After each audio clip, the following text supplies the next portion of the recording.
nama laale miti jaalalli nama jaalate miti budaan immoo nama laalame miti. Mee dhimma jaalalaa kana haa kaasnu. Nam tokko hin jaalata wanni nu jidduu kanatti agarru hin jiru. Mee dhimma kanneen lamaan osoo wal qabsiistanii naa kaastanii jechuu barbaade. Jaalalli dhiiraa dubartii jidduutti argamu maquma tolchuuf jaalala jedhanii malee keessi dhibeedha. Walirraa dhibamu dhibeedha keessi.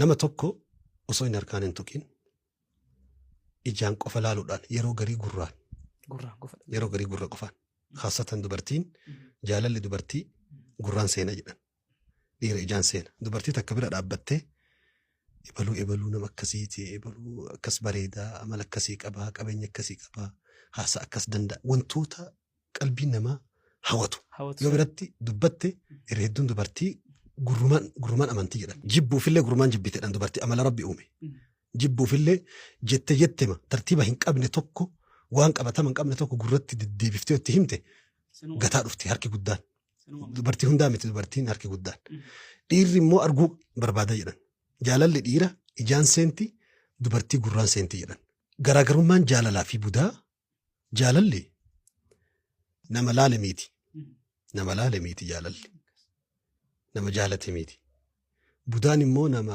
laalame miti garaagarummaan isii tokko jaalalli akkuma nama tokko yoo budaadhaan dhahe ija summiitiin rukute ija hinaaffaatiin rukute yoo namni sun dhufee tufeef yookiin dhiqateef dhufee bishaaniin tuqe yookiin mallattoo faana isaa athara waan tokkoo tu'iitiin tuqe dhukkubni sun keessaa ba'a. Akkasuma namni tokko nama jaalate yoon argatiin dhibamuu nyaata dadhabuu kun immoo ulamaan islaamaa kitaaba keessa barreessan Ibnul Qayyim rahmatullahi alayhi rawdatul muhibbiin keessatti bal'inaan ahwaalul aashiqiina wal ma'shuuqi warra jaalalli walirraa maraachidhanii arabni tunfaatii gosoota jaalalaa maqaa jaalalaa gosa isaa wajjin 46 fakkeette jaalalli maqaa 46 qaba afaan arabii keessatti haga sadarkaa junuuna jedhamu muggaafamu maraatuma tokko namtichi tokko dhukkubsatee ture jedhe Ibnul Qayyim dhukkubsatee dawaa kan itti fidan nyaachisan obaasan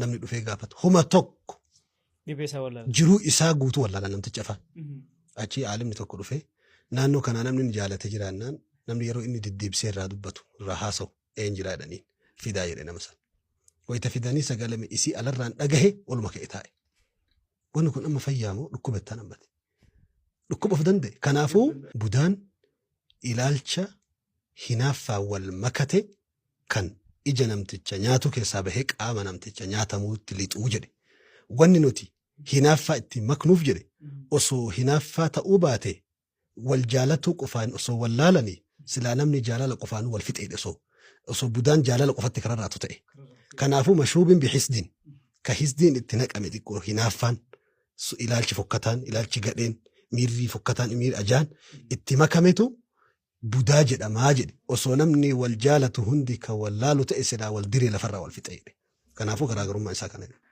Maashaallah. Achumaan waa'ee jaalallee baay'ee keessa baatanii jirtanii yeroo hedduu waa'ee jaalalaa amantii islaamaa keessatti baay'ee wanni irraa haasahamu hin jiru. Hagana kitaabaan kaayamee wanni jedhu. Balbala kanatu yoo banani balbala jaalalaa yoo banan namni taakkuu takka kenniteef ciqilee tokkotti dabalatan.